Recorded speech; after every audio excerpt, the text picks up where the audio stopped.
Artistas plásticos en República Dominicana en la década de 1940. A partir de 1940, el gobierno de Trujillo da cabida a un gran número de exiliados españoles y judíos que huían de la Segunda Guerra Mundial y de la Guerra Civil Española, entre los que se encontraban artistas y profesores que se integran a la vida cultural dominicana. En 1942, Trujillo, en interés de proyectar una imagen favorable a la cultura, accede a la creación de la Escuela Nacional de Bellas Artes, primer centro de estudios que actuó como una academia oficial, proporcionando una orientación completa a los estudiantes de arte, con un programa de estudios similar a los centros europeos de la época. El director fue el escultor español Manolo Pascual.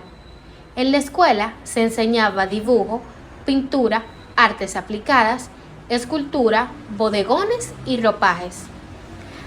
Algunos artistas que insertan los lenguajes modernos en el panorama plástico dominicano figuran Manolo Pascual, Joseph Fulop, Eugenio Fernández Granell, José Vela Zanetti y artistas que habían iniciado un proceso de búsqueda que abarcaba la modernidad y la imagen nacional.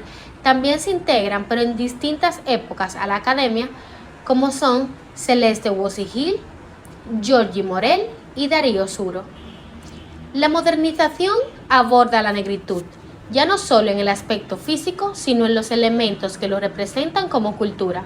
En consecuencia, la magia, el drama social y la pobreza aparecen a través del surrealismo, del realismo mágico, del neorrealismo y del expresionismo. En 1944 se celebra el primer centenario de la República Dominicana y dentro de este el arte ocupa un lugar protagónico. El entusiasmo cultural se manifiesta en publicaciones, exposiciones y visitas de figuras del arte internacional. De este clima de apertura se nutren los primeros artistas que salen de la Escuela Nacional de Bellas Artes, pintores, dibujantes y escultores que comienzan a plasmar los temas de la cultura negra con lenguajes definitivamente modernos. Junto a los primeros graduados de la escuela se acentúa la conocida generación de los 40. Demos un paso a través del talento de cada uno de estos artistas. En el día de hoy haremos un recorrido por el Museo de Arte Bellapart, pero primero te contaré un poco de su historia. Cuando Juan José Bellapart llega a la República Dominicana, lo primero que se utiliza para movilizarse son las motocicletas. Bellapart era originario de España, pero por las guerras civiles tuvo que salir de su país. Cuando llega a la República Dominicana, comienza trabajando en varios establecimientos, principalmente en tiendas de ropa. Pero un día hace una visita por el malecón de Santo Domingo y ve la primera motocicleta que había en el país.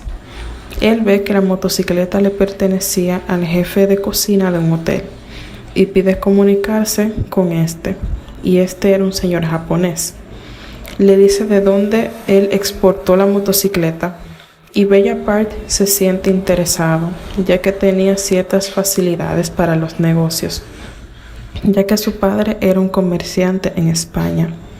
Estos dos llegan a un acuerdo y poco a poco llegan las motocicletas.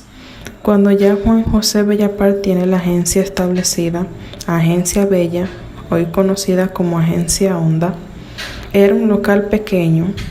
Bellapart, al tener conocimientos artísticos, comienza a ver la producción artística que está ocurriendo en la República Dominicana. Él se siente interesado y comienza a adquirir una obra de arte de estos artistas y va adquiriendo más piezas artísticas hasta que llegan a más de 2.500 piezas. Al llegar a ese tope, él conjuntamente con doña Milagro de Álvarez, quien era su esposa, deciden que la última planta de este edificio dedicarla a un museo privado para todas aquellas personas que se sientan interesadas en estas obras de arte. Todo esto de manera gratuita. El arte plástico en la década de los 1940 al 1950. Para iniciar esta década tenemos que mencionar al pintor Luis de Sangre, que fue maestro precursor del arte nacional. Este muere en Cuba, en donde residía hasta su siglo. En ese tiempo, con el tema de lo que era la guerra en Europa, al país entran lo que son los siguientes artistas españoles, que es Granel, que fue un pintor, Francisco Rivero Gil, que fue un pintor e ilustrador. También podemos tener a Manolo Pascual, que fue encargado de llevar el arte en el país desde el principio con sus esculturas, muy impresionante. Este también tuvo su exposición en lo que fue en el Ateneo Dominicano, en la cual fue presentador de sus primeros dibujos y esculturas en aquel tiempo. Luego entra al país la gran investigadora María Ugarte, que fue una investigadora, documentalista y crítica del arte nacida en Segovia, España, que luego estableció su residencia aquí en el país para que los pintores de este país pudieran ir evolucionando y para que sus dibujos tuvieran ya una gran dirección y un gran enfoque. En verdad los artistas españoles fueron importantes en este periodo, ya que todas sus enseñanzas, todo su conocimiento lo pusieron a disposición siempre del país, ya por la ayuda que el país le brindó cuando tuvieron que emigrar a los países lejos de la guerra, y muchos tuvieron la dicha de llegar a este país y gracias a ello muchos de los artistas dominicanos pudieron aprender de sus conocimientos. Los artistas españoles que llegaron a partir de 1939 estimularon a los artistas dominicanos a crear obras de ruptura. El proceso de estímulo y cambio fue mutuo, ya que el arte dominicano influenció a los artistas españoles, pero también fuimos influenciados por su arte. Para hablar de la escultura dominicana, hay que saber qué es la escultura. Es el arte de crear formas representativas o abstractas de dos o tres dimensiones, especialmente tallando piedra o madera, fundiendo metal o yeso. En cuanto a lo que califica como una escultura, depende de si lo miras desde un punto de vista artístico o un punto de vista de utilidad. La historia del arte escultórico en República Dominicana se puede dividir en tres etapas: herramientas y artefactos creados por el pueblo taíno, las esculturas creadas por el pueblo de la época eurocolonial y las esculturas creadas dentro de la fundación de la República Dominicana. Los registros de obras escultóricas durante los primeros tiempos de la República son muy escasos o ninguno. Algunos de los primeros escultores que tenemos registros son Luis de Sangles y Abelardo Urdaneta.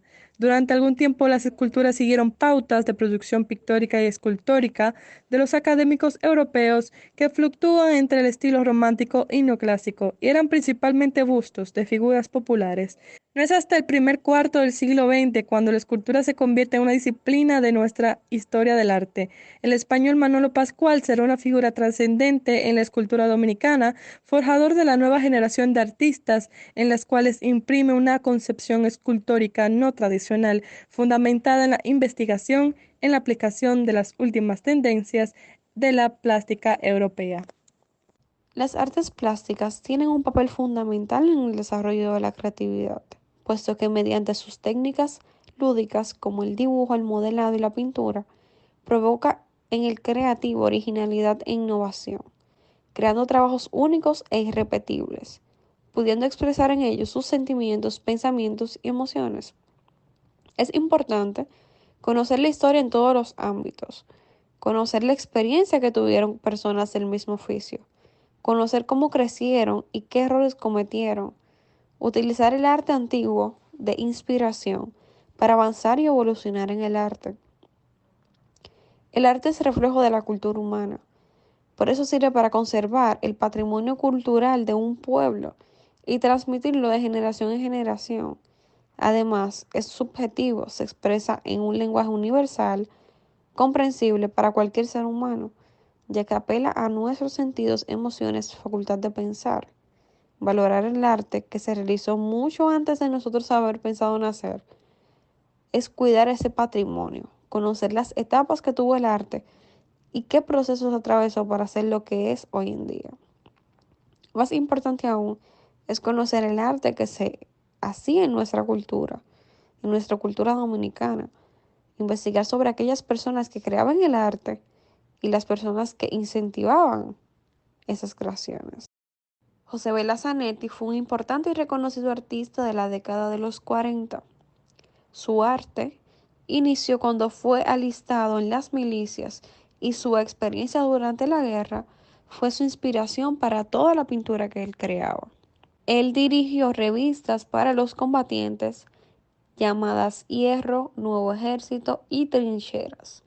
También donó un mural a la ONU donde representaba los derechos humanos. Fue un importante y reconocido mural por todo el mundo, donde él expresaba cómo una persona puede ser apresada y ser privada de sus derechos humanos. Eugenio Fernández dirigió su propio periódico llamado El Combatiente Rojo. En la primavera de 1937 fue perseguido por los estalinistas. Finalmente, en el año 1939, salió hacia Francia tras la caída del ejército republicano. Bueno, estamos aquí en el Museo de Park. En realidad la experiencia fue muy gratificante, como pudimos ver la transición de lo que es el arte en cuanto a la escultura y las pinturas, desde la década de los 1900 hasta 1950, 60, 70, y cómo las transiciones de las pinturas y los colores van cambiando.